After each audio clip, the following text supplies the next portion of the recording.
My name is Paul Killian. I'm the head of Scouting, Academy, and Professional Development for the Philadelphia Union. Philadelphia Union was founded in 2010, essentially grown and initiated by fan interest, supporter interest in the city of Philadelphia.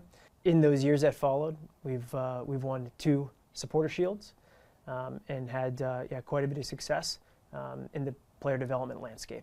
The city of Philadelphia loves their sports teams, right? The fans are extremely passionate. They take a ton of pride in their performances and their success. And I think if you look at each team that represents the city, they all absorb some influence and a bit of their philosophy from the ethos of the town. Major League Soccer is unique in comparison to the leagues across the world because there is no promotion or relegation. It's a salary cap league, so every club and organization in the MLS needs to abide by a really specific set of rules. You not only compete for the supporter shield at the end of every season, but then you move on to a playoff system, right? Similar to majority of American sports. Any team can win, right? If you look at the schedule, the travel, the proximity of, the vastness of America. And then obviously the league rules, it gives every team every year to kind of reset and go again and become competitive. Any team on any given day can beat each other, right? So there's also the national windows where we are playing during national windows or FIFA calendar dates. So, roster depth is always very challenging and very competitive. Major League Soccer and the soccer landscape in North America is a bit unique in comparison to the other major American sports, where those organizations typically acquire their players, so the majority of their roster, via a collegiate draft. In the soccer landscape, it's less popular for that to be an avenue for us to acquire players, which means we need to be excellent at player development within our ecosystem throughout our academy and second team. I think the MLS is on a great pathway. There's a lot of traction in terms of, how attractive is the league right now. Every club has a great, unique training center. It's highly modern, world class. I mean, I've had some clubs in Europe, some of the facilities, oh my gosh, they're amazing here. So, the fan culture is always growing. The fan culture is getting bigger and bigger. The bigger the stadium, you look at maybe Charlotte, Atlanta, like this, we're always sold out here in Philadelphia. There's a lot of sold out crowds in and around the league, and that just shows how exciting it's become. I think long gone are the days where the MLS was a retirement league, right? Everyone came here to retire 2-3 years.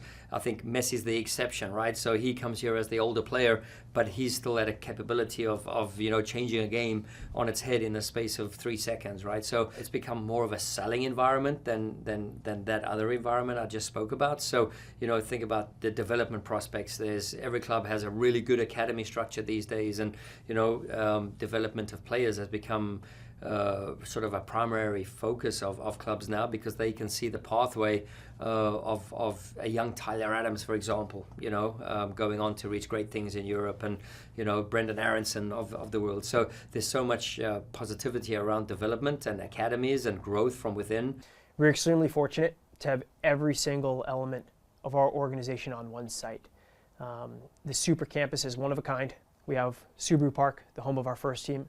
We have our training fields for our second team, first team, and academy. We have our front office, the YSC Academy, and our first team training facility. We have our one club model, and that idea is essentially that, from top to bottom, we play the same system. We utilize the same technical vocabulary. There should be really clear alignment from our under 12s to the first team. We look at the academy like it's a manufacturing plant, and it's a laboratory for us to be creative and try things as it relates to talent identification and development, to see what works, and ultimately be different and really focus on details in the game that other clubs aren't able to because of the lack of contact time and training units that we're lucky enough to be afforded to by having a school associated with our program, by having a residency associated with our program, and having a super campus where everybody from the youngest ages all the way through the first team are at one place in one facility.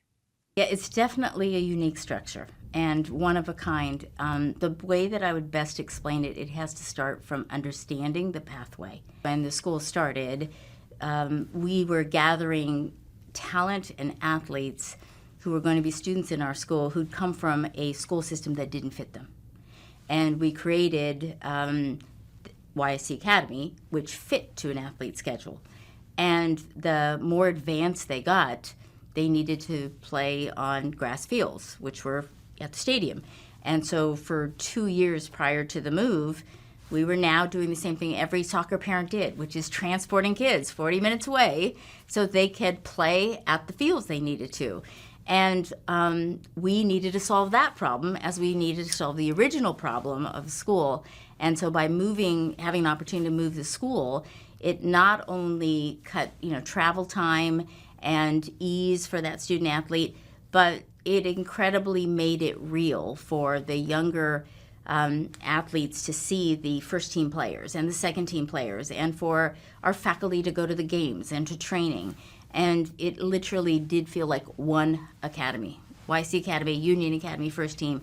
When people are going through a pathway together, they can relate to one another, they feel pushed one another, they feel supported by one another. One of the things that I really love about the soccer and the schooling together is that the more competitive that it gets and the more you're pushed by your teammate in the school, that person is your lab partner. The kids can rely that there is a normal feeling of being supported as an adolescent, as a teenager, as you're going through something professionally. From the perspective of having the first team players in and around our project, I think that helps because it normalizes the ability to get to the first team. They can feel, they can see their teammates, their classmates, the Quinn Sullivans, the Paxton Aronsons over the years, and Nathan Harriels go from their school, their teams, and then now into the first team, and they see them training. We still want to keep it so that it always feels like a big jump to get to the first team, because it is. So the fact that they're in a different building helps. But ultimately, I think what separates our club from most clubs in MLS is that our players in our academy genuinely feel like there is a chance because they know we believe in young players. And every time we turn the TV on Saturday night or they go to watch games in Subaru Park, we have proof of concept all the time with our young academy players in the lineup. The Union have the perfect pathway. We believe in a young, training, dynamic environment that's built around education, not just soccer education, but also schooling education. So one of the things that challenged me as a player, I had to do double shifts, school in the morning and soccer in the evening or late afternoons, and to try and juggle that all around. And the Union have a great infrastructure here of tackling all those problems under one roof, and they're doing a great job with that. We're able to optimize player development because we're able to control so many different factors of a player's development, from their schooling and their education and how they learn. We believe in self-directed learning on and off the pitch, in and out of the classroom, where players can be the authors of their own development. Student athletes can be the authors and drivers of their own development. We're able to control the calendar. So we're able to align academics and soccer and not pin them against each other like most clubs do, unfortunately. We like to call it self-directed learning, what we're doing. And what that really means is that just like on the field, you're going to be the only one making those decisions. In life, you're going to be making those decisions on your own. And so you need plenty of opportunities to be able to direct yourself. You can't do that as an adolescent alone. So you need good coaching from teachers, just like you need on the field. And self-directed learning allows kids to be able to use creativity and problem solving and make some decisions and make some mistakes and correct those mistakes. You have to have a very strong relationship with a student athlete through their emotions before you can even teach them. And that love and trust and respect that whether it's a teacher or a coach has with the student at a really impressionable age really forces them to be able to reach higher levels cognitively. But without that emotional connection, you would not be able to achieve the culture, you would not be able to achieve the feeling for them to come back, and you will not be able to achieve cognitively how far they can go. And it is literally, the heart of YSC Academy is within the feeling of brotherhood, familyhood, trust, love, respect, culture. And that starts by how you approach learning on the pitch or learning in the classroom. I was a young kid too, playing as a teenager in a pro environment, right? At 15, turning 16, I was a pro athlete. So, I always take myself, who's helped me in my career and how can I give that back? And I think, it starts with the person. And then, just, being a competitive winner mentality,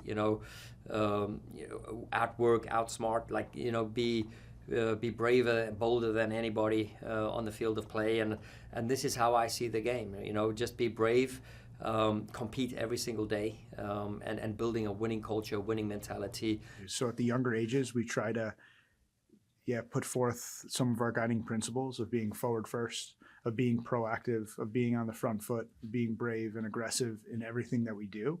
And we try to introduce those key pillars and principles into our players through implicit learning environments on the field, where we create exercises and games that provoke behaviors that we're trying to have executed and come out in game form. So as they get older, then we start to think more positionally, and more sophistication as it relates to some of the principles of play for us and what our game model really entails. So it starts more big picture, more holistic at the younger ages, and then gets more specific as we go through.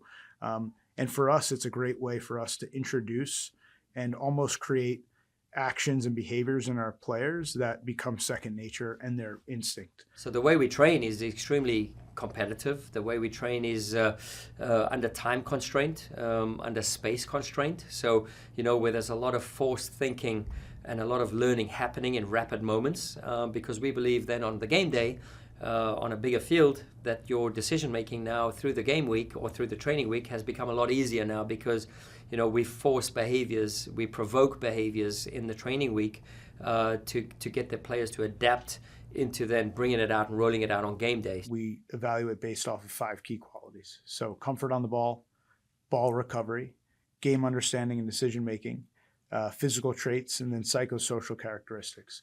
We value special qualities in a player.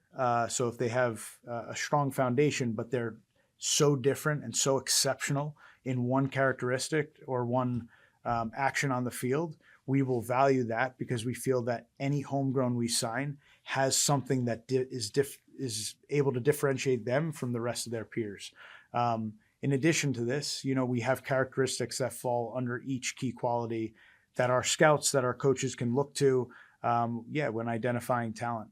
The older the player gets, then we start to think about position profiles. So where do they fit within our philosophy? What a right back looks like for Philadelphia Union is different than what a right back may look like for New York City FC or LAFC. Obviously, our orientation is always the ball. There's 2 ways to look at the game. Either you're defending your goal in your goal mouth in the 18-yard area, or you're proactively hunting the ball down, and you're trying to work in overloads, you're trying to work in connections, with us having our orientation to the ball, that's how we gain our overloads, and that's how we are able to turn over the opponent, to win the ball. We hunt the ball collectively to try and actually actively win the ball and score goals. We don't defend to defend.